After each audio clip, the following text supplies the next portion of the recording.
Il y a quelque temps de cela, un client me convoque pour un premier meeting et m'explique qu'il souhaite faire évoluer la culture de son entreprise d'une culture des moyens à une culture de la performance collective. Bon, nous en discutons un petit moment et puis nous convenons d'une deuxième séance pour approfondir le sujet. Lors de cette seconde séance, il arrive en retard et me dit qu'il n'a pas eu le temps de préparer cette séance. Cette anecdote m'amène au deuxième ingrédient clé de la gestion de changement, la cohérence.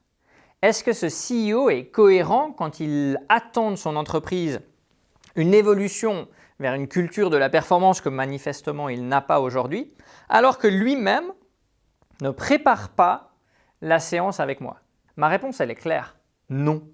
Et je le lui ai dit d'ailleurs. L'exemplarité est importante justement parce qu'elle va, dans ce cas précisément, montrer la cohérence entre ce que ce CEO dit, communique à son personnel et ce qu'il fait et ce qu'il attend en termes de comportement pour ses collaborateurs. Dans la gestion du changement, on peut considérer la cohérence comme le catalyseur. Ça peut être un catalyseur très puissant pour amener l'ensemble de l'entreprise vers l'état futur souhaité.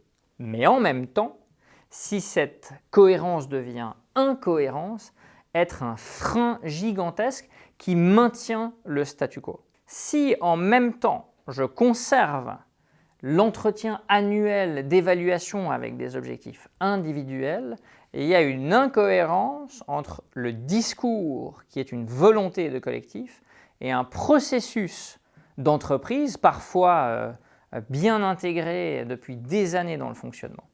Cette incohérence va démobiliser les gens sur le changement.